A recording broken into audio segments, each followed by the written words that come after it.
Oh, it's you. What brings you all here? Hey, we're just having a look around. I'm here to update myself on how things are going here.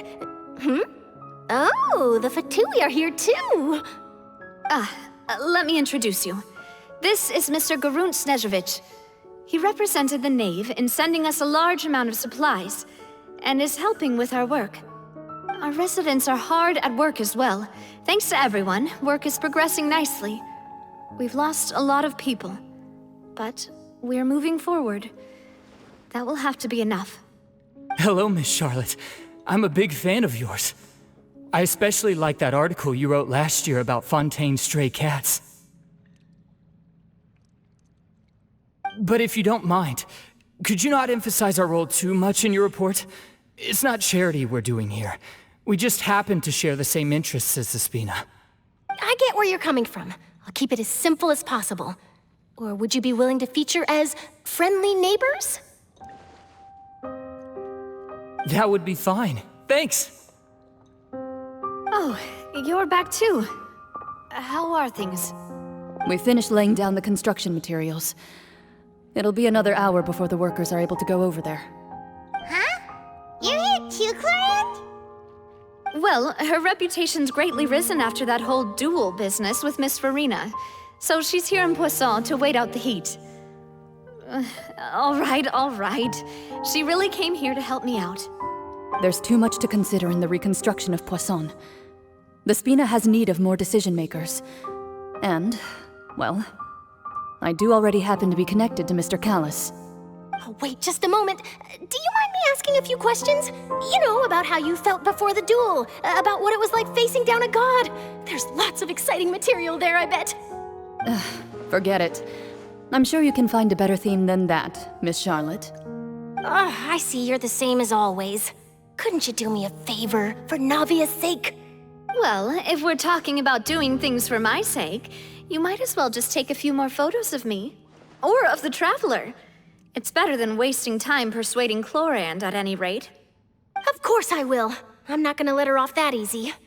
All right, then everyone who wants to be in the photo, gather up. And smile.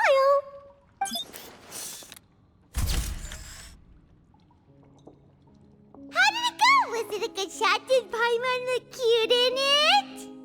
Not bad. Your addition really helped the composition of the picture. All right, hang on a moment. Let me snap a few more shots.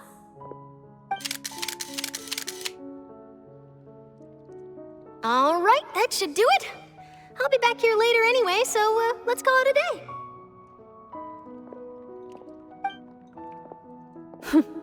You're very quick. Speed is of the essence when it comes to the news, and freshness is the key. Also, not to brag, but I'm pretty good at building connections. Who knows? I might eventually get that interview with you after all, Miss Clorinde.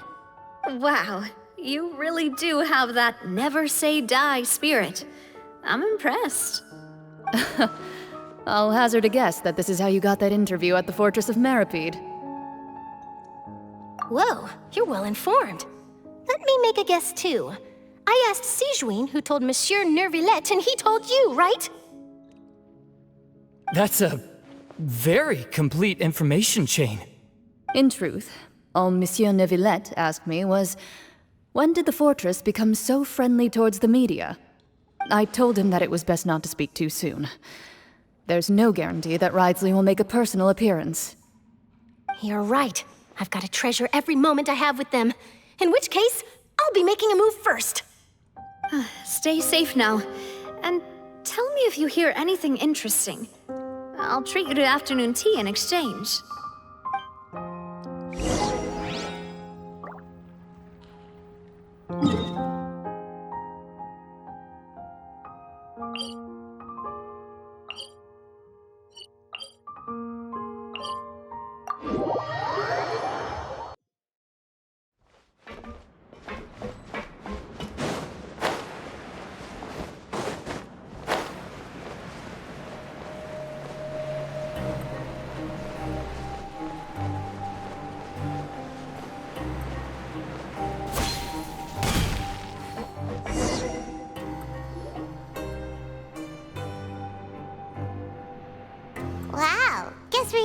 fun, huh? There's a real nostalgic feeling to this place. Looks like you've been missing us. Duke! Did you come all the way to the entrance to greet us? Of course. I'm here to welcome you and our dear Miss Charlotte, whom our good head nurse recommended to me. It's an honor to finally meet the much-rumored Duke. Thank you for consenting to my visit to the fortress, sir. No need to thank me. But that said, I shouldn't be the focus of your interview. I trust you recall our agreement? Of course, of course. All right then, this way.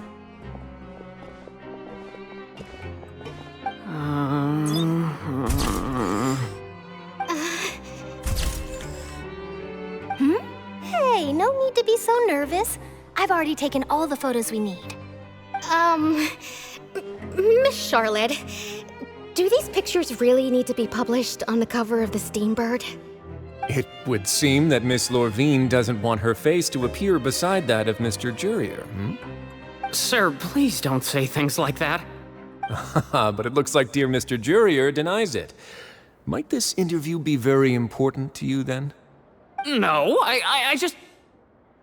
This is my first time being interviewed, and I'm very thankful to the Steambird for... Now, I might not look it, but I actually did meet Mr. Edwin once. And I'll be honest, I enjoyed chatting with you more. You've definitely got more of that genius vibe going on. The boat that brought about a miracle, the ark that saved the people. Why, you recreated a myth back there, like an emissary of legend. Still, if I might ask, where's that flying ship now? Huh! Looks like Charlotte's trying to get herself another exclusive scoop. I have to apologize, but that ship is presently in the bowels of our factory. I'm afraid it won't be easy for you to get a shot of it. Really? Well, then in that case, could I have an interview with you to make up for that loss?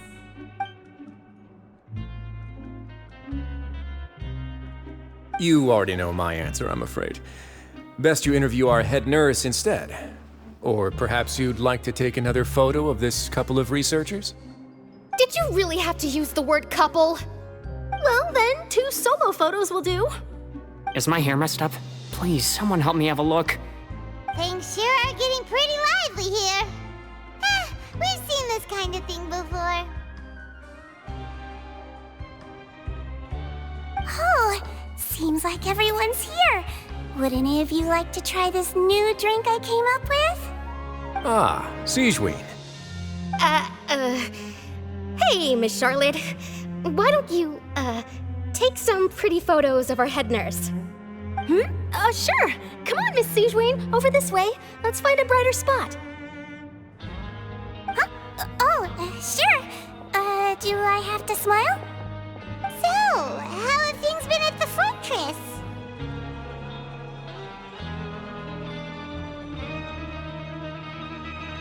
Same old, as you can see. Fontaine's undergone some changes, but this place is still more or less the same. Other than that flying ship, it got a tad too much attention, I think. That's why I decided to let the interview go through. We should direct more public opinions toward the behind-the-scenes heroes. Am I right, Mr. Jurier? Miss Lorvine? You're too kind, sir. I believe that you too should have your day in the sun. Not that you would want that, which is a pity. I'll just leave the spotlight to you two.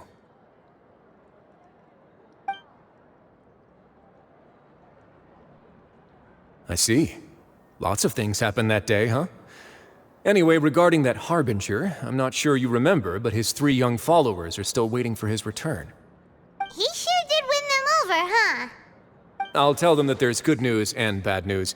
The good being that their boss seems fine, and the bad being that they must face extended sentences for abetting his escape.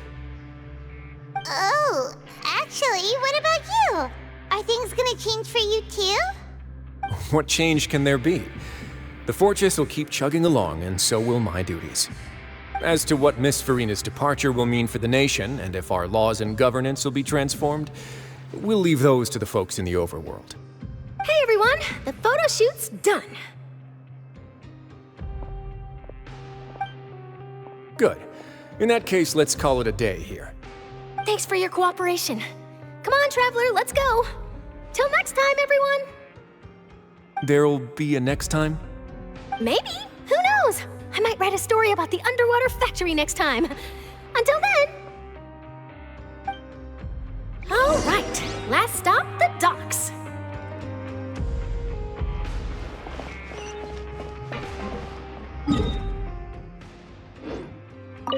Oh, you know, I'd love to see you in one of Charlotte's photo shoots one day.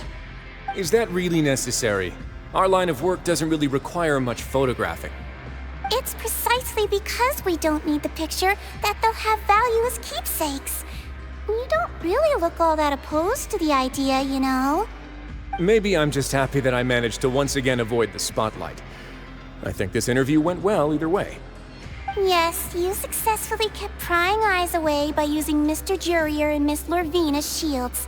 Very good. You should be happy for them. They have a bright future ahead of them.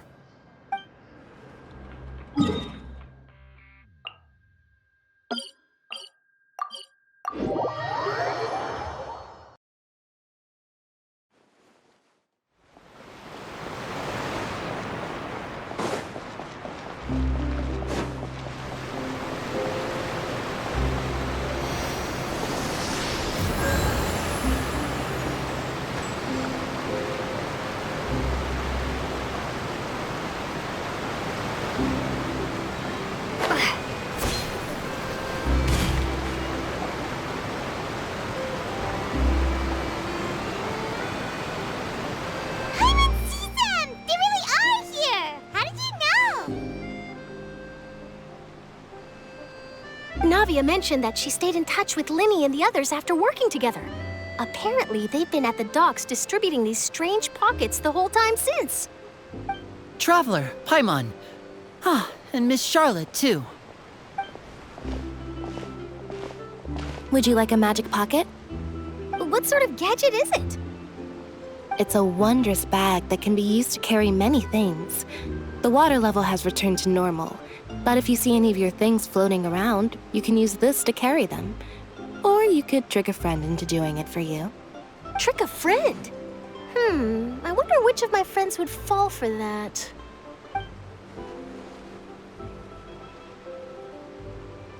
You could just make a friend like Fremine here. Isn't that right, Fremine? Is this what you meant by, I'll help you make some more friends? To be honest, that sounds pretty sweet. Could I have your contact, please? Sure. Please, write down my address. Lynette sure is working hard to help Fremine socialize. He was the one who proposed doing this. He even wants to assist in our magic shows. Yes, I was planning to first introduce Pear as an assistant, and later Fremine himself. In the future, I think we can leave underwater escape magic to him too. That said, would anyone want to see a diver escape underwater? Oh, it'll work out. Every journey begins with the first step. He'll become a part of our show eventually. Lynette, could you come over? Miss Charlotte says she wants to take a picture of us. Got it. My, that Charlotte is rather perceptive. She got rid of everyone the moment she realized I had something to say to you. So, how have things been, Traveler? Father says that you did a great deal during the latest events. She's very grateful for your contributions to Fontaine. That's all right. We were more than happy to help. So, what's she doing now? Oh, I guess you haven't heard. Well, after Lady Farina left, Father and Monsieur Neuvillette opened negotiations, during which he gave Fontaine's gnosis to her as a diplomatic gift. A diplomatic gift? A gnosis? Yes, I was quite surprised at first myself.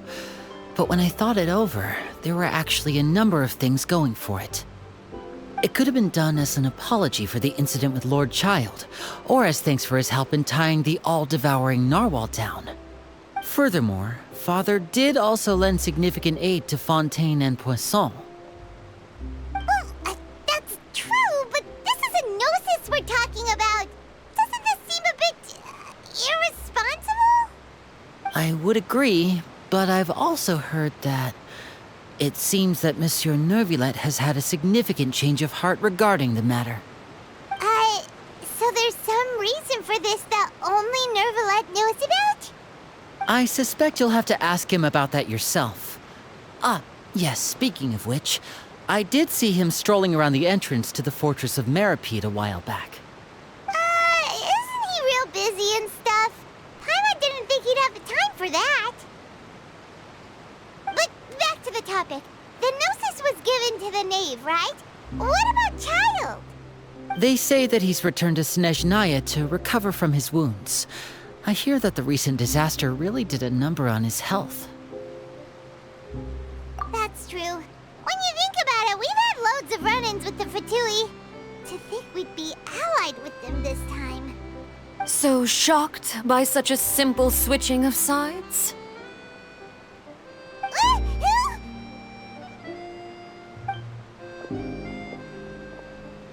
Father! Well, what do you know? Come to the docks to see how my children are doing and meet the Traveler by chance. Please do not pay my accomplishments in Fontaine too much mind. I would have done them regardless. Are you going to take the Gnosis back to Snezhnaya? That is our duty as harbingers, yes. Don't be too preoccupied with sides. The goal of the Fatui concerns not a single place or person, but the entire world. With such a grand goal in mind, it is inevitable that we must wear many masks. Switching my masks is something I've always done.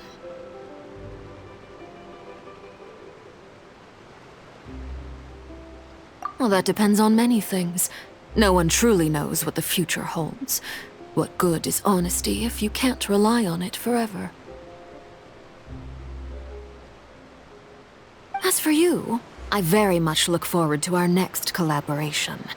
Good things cannot be achieved alone, and you've proved yourselves to be great partners. A vision? All right. I'll remember to return it. Thank you for keeping it safe for him this entire time. And that's a wrap for me. Huh? You're...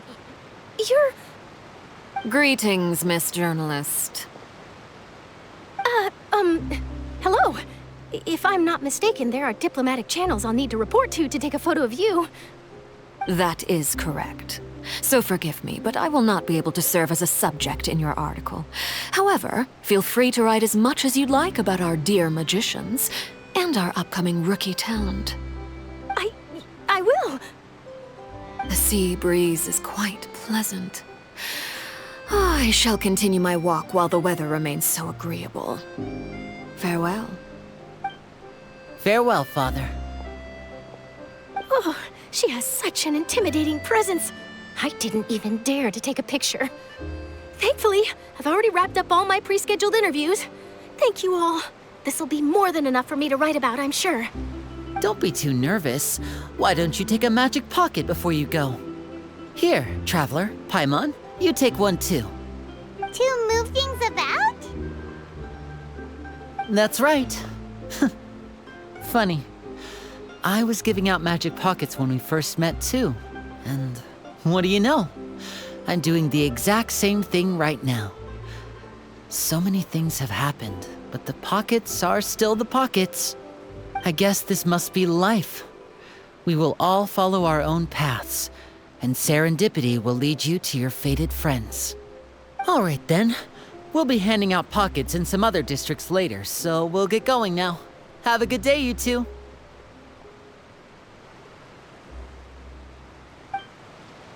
Well, guess we sent Charlotte off. Shall we go see what Neuvillette's doing? As long as he's not so busy that he doesn't have time to chat anyway.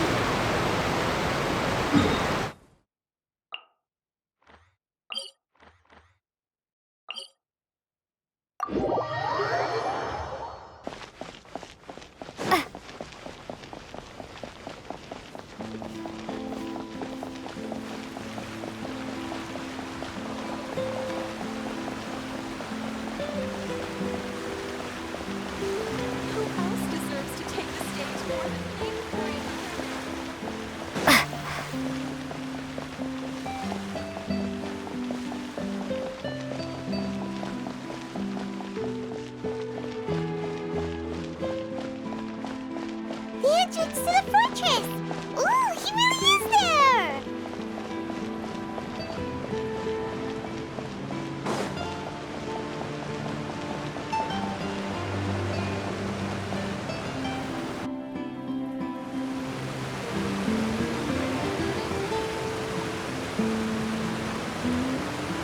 So, you really are here, Neuvillette! Paimon didn't think you were going to have free time this hour of the day.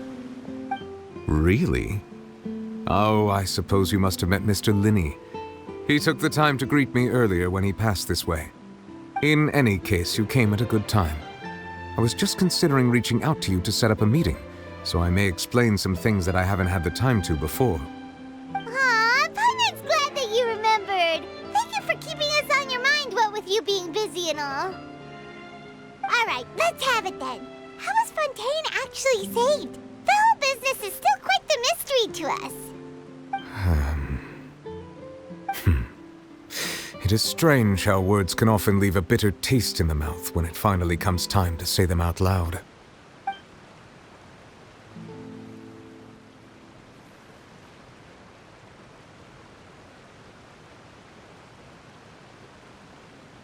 Whoa.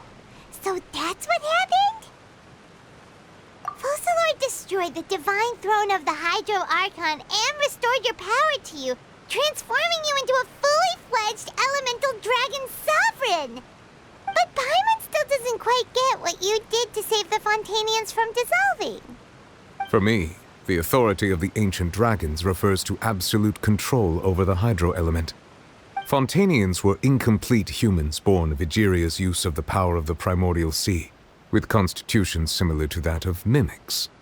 But so long as those primordial energies remain within them, I could use the ancient dragon's authority to grant them true blood, after the fashion in which life was first brought into being on this planet. In other words, when I gave my verdict, Fontanians became true humans, and thus would naturally no longer be dissolved by water from the primordial sea. Focalor must have counted on you to make that decision as well. Your verdict was the key to making the prophecy appear to have come true while saving everyone. Yeah, and in a manner of speaking, Focalor finally managed to fulfill the original Hydro Archon's wish to turn Oceanids into real people too! It seems from your expressions that you still have more things you wish to ask. Ask away. I will tell you the truth as I know it. I have investigated his case along many avenues, and I have learned that he once fell into an unknown chasm when he was young. There, by chance, he awakened the all-devouring narwhal. But whether it be by sentiment or reason, that should not have been enough to consider him the root cause of the disaster. At most, he would have had tangential liability. As for the judgment passed by the Oratrice during the trial, whether it was due to that liability by association, or Focalor deliberately using him to buy time for us on the assumption that he would be able to hold the creature off, I cannot say. Guess Focalor had Fontanians in mind the whole time. In the end, it was thanks to her that they finally became real humans. Hang on a second. Paimon suddenly got another question. Back when Fontanians hadn't yet become real humans, were the children they had also transformed Oceanids? Life has always flowed like water. Do you recall how Fontanians would often come to the Fountain of Lucine to pray for children?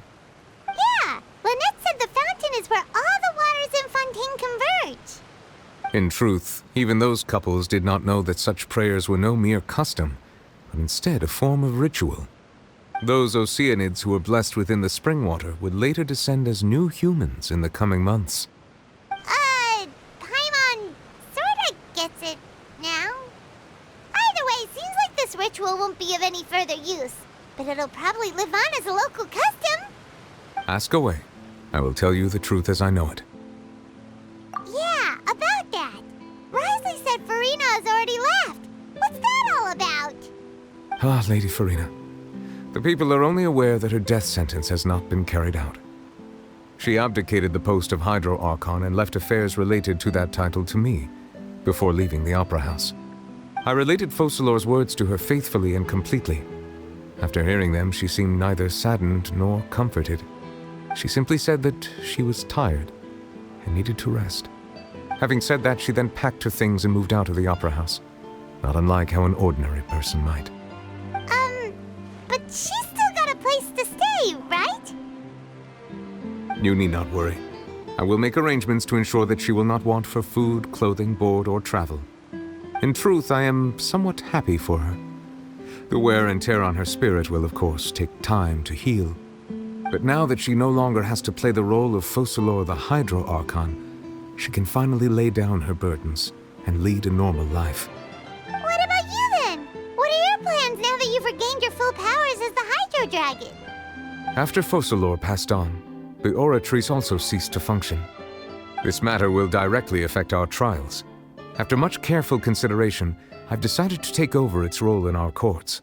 From now on, I shall hear cases and pass verdicts by myself. Looks like you're still considering stuff from the perspective of the Udex, huh?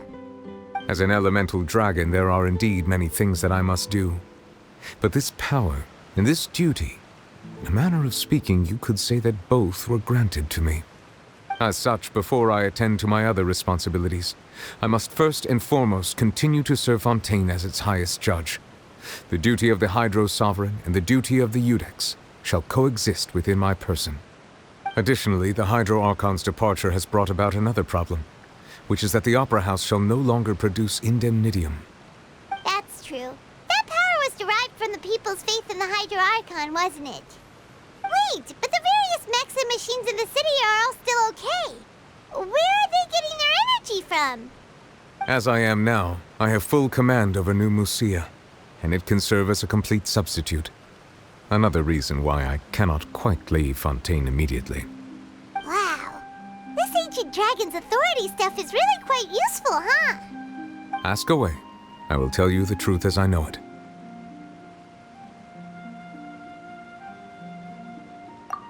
Oh, that's right! They say you've given it to the knave as a diplomatic gift or something! Leaving aside their intentionality, the two Fatui Harbingers have indeed done much for us during this crisis. Their sole remaining goal in Fontaine, at least at this point, would seem to be the Gnosis. The Oratrice has ceased to function. The Hydro Archon's divine throne is now no more, and I do not need the Gnosis's power. As such, it has lost all meaning for Fontaine. If the Fatui have impure designs, then we might as well accede to their request now, and avoid unnecessary conflict. What complicated considerations! Paimon thought you were just giving it to them out of gratitude to the knave and as an apology to Child. Ask away. I will tell you the truth as I know it. You will soon be heading to Natlan, I presume? I'm afraid that I have little talent as a travel guide, so all I can do is tell you what I know about that land. As far as I'm aware, Natlan can be said to be a nation of dragons. A nation of dragons? You mean like you? No, I suspect that I would not find myself welcome there. Unlike ancient dragons such as myself, the dragons of Natlan have undergone long years of development and evolution. Large numbers of them have entered a form of coexistence with humanity.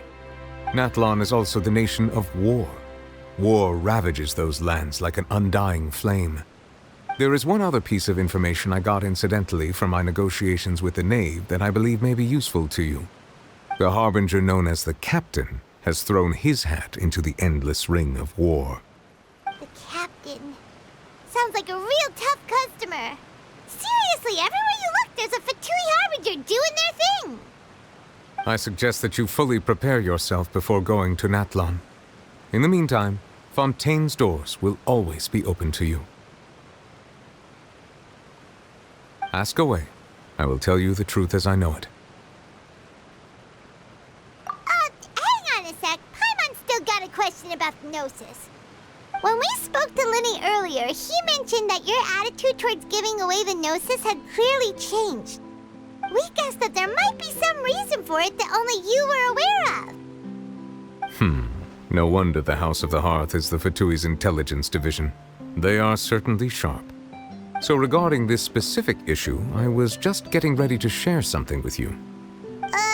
What is it? In truth, I exchanged some further words with that lady named Skirk after sending you two back to the surface. It went something like this.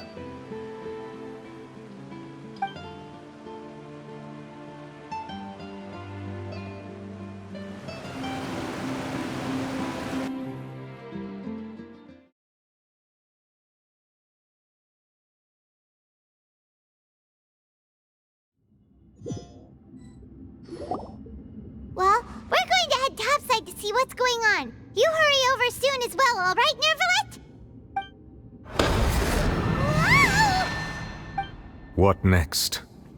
The all-devouring narwhal isn't here, so I'm no longer getting any interference. I can finally catch the scent of your power, what it's made of. It is the authority of the planet's primordial dragons, but with something very similar to a god's curse mixed in. It's quite a novel blend. I'm sure I've encountered something like this before. What was it again? I do not know what you speak of. Of course. How could I forget? You should have the remains of the third descender on your person, yes? Remains? I've never heard of any such thing. According to your parlance, I believe it may be called a gnosis. Well, that much is true. After Focalor's divinity faded, she handed her gnosis to me. But I fear I have never heard of it described in the manner that you just did.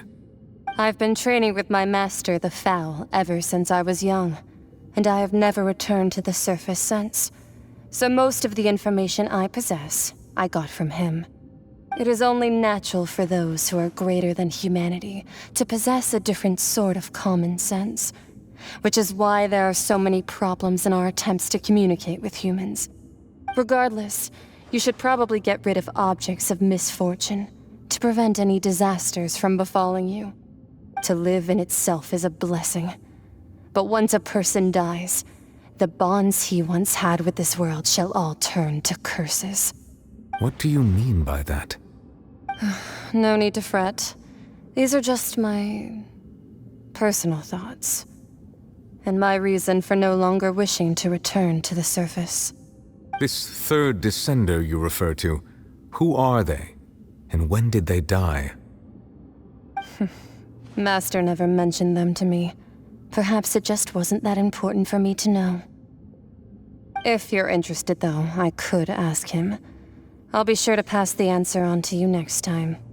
Next time? You believe we will meet again? I do. Wait. I have a disciple of my own, don't I? He can be the messenger then.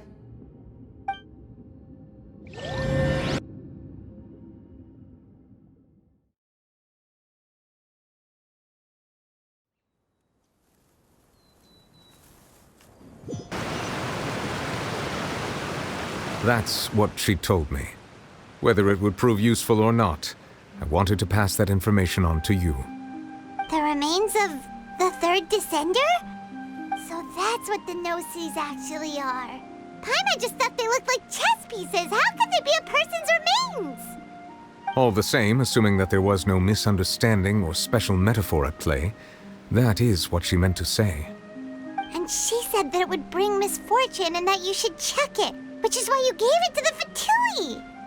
If she speaks the truth, then I would simply be putting Fontaine at unnecessary risk by keeping it here.